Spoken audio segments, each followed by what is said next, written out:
What's up, guys? I've been meaning to make a video for a while now. I'm gonna stop trying to make a promise of how frequently I'm gonna make videos again. It's just crazy. So I guess I'll just make videos kind of whenever I have time for it. So I'm probably gonna have a bit of a shorter video this go around. It's 5 LPs that I just have pulled out and ready to rock. And I figured I'd film a video because I got a little bit of time. It's Sunday, so I'm chilling. Got home a little bit ago, and we were listening to Temple of the Two Suns by the band Mob Rules. I don't really remember where this band is from, but it's kind of the epic, really synth-heavy, melodic power metal kind of stuff. Really wild album cover. That's kind of what brought me to check this album out in the first place. Yeah, great melodic power metal. No beer. I was at the Renaissance Fair, so I had 2 drinks. I'm ready. That's my limit for the day anyhow, so that's good. We're gonna start off with a heater of a black metal record. First thing we got here is Bellor with the album Journey Through Mountains and Valleys. So I picked this up just because I recognized seeing the album cover from just kind of browsing Northern Silence. Hang on, here we go. Yeah. There's the hype sticker. Limited to 199 copies, which is a particularly odd number, but I have number 76 out on Northern Silence. So if you aren't familiar with Bellor, you probably know what to expect out of it, just based off of the sheer virtue of it being on Northern Silence. It's some pretty decent black metal. Here's the inside here. There's the dude behind the band. This band is from France. This is their 2020 debut album. And like I said, kind of know what you're getting into with Northern Silence. It's kind of that sort of epic, kind of textbook Northern Silence style. Kind of summoning-esque in a way, but I feel like this band has a little bit more going on than just being like a summoning worship band.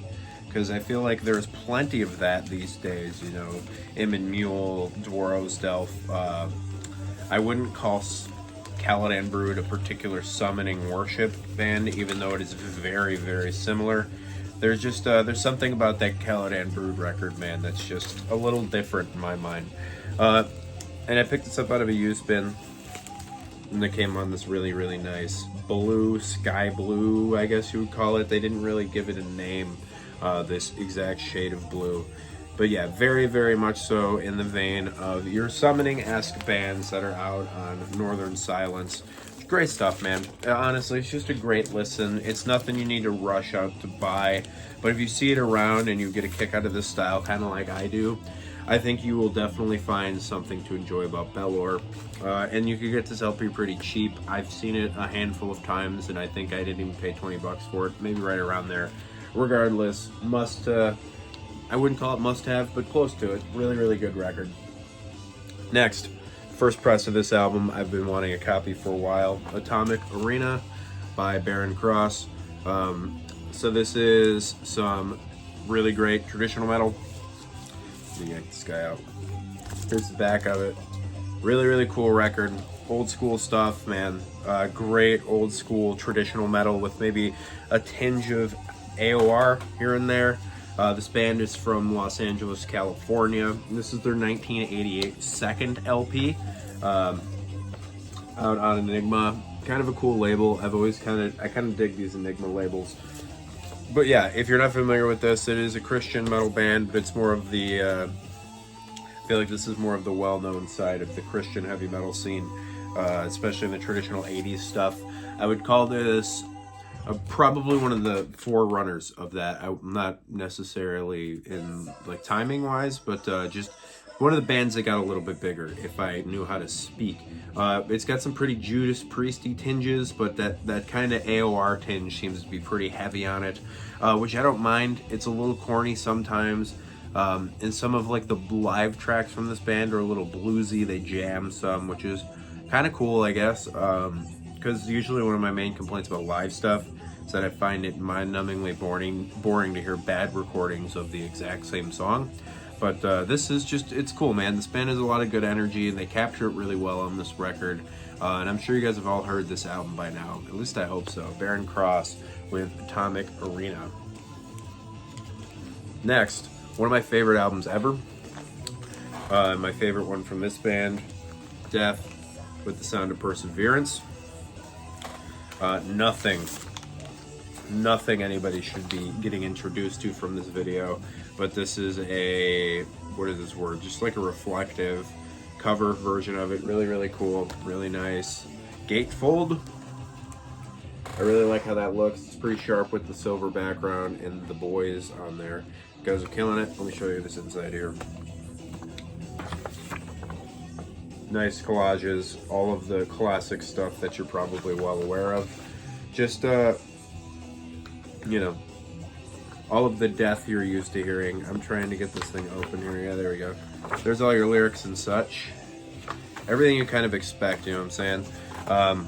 But yeah, I'm sure you guys have all heard this Death album. If you haven't, I have no idea how you have managed to stumble upon my channel, but welcome to heavy metal, because this is one of the greatest bands of all time, and this is my favorite album from said band.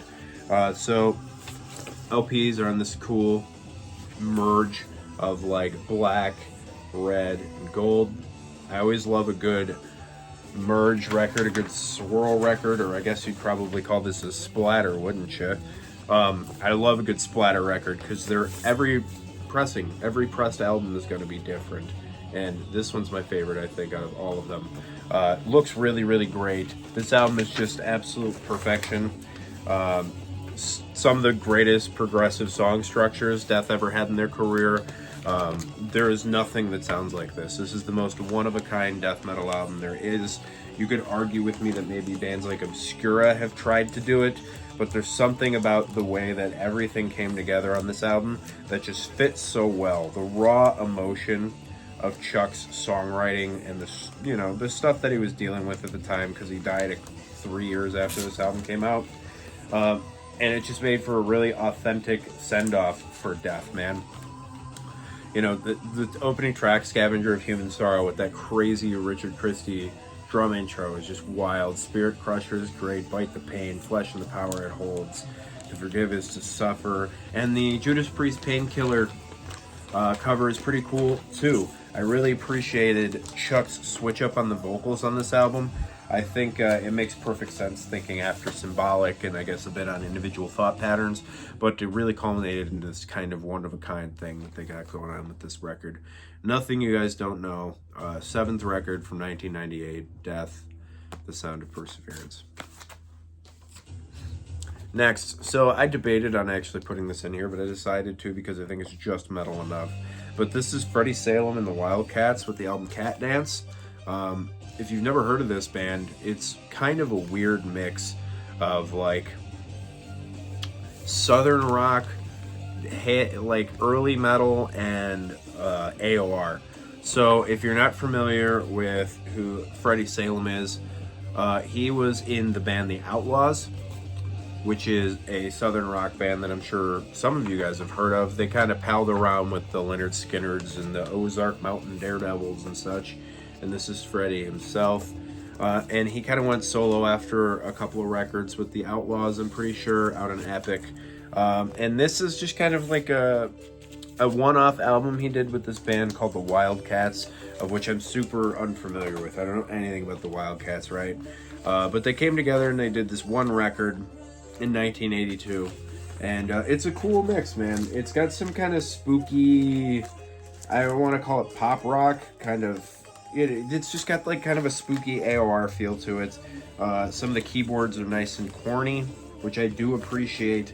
It just kind of has like the feel of watching like a B movie from the 80s, a B horror movie from the 80s. It sounds like the kind of stuff you would hear like in a costume dance party, and it's some cheesy 80s horror movie, you know what I mean? I don't know. It's kind of fun that way. It's definitely more rock-based than it is metal-based, but I would say it's got some heavy metal to it.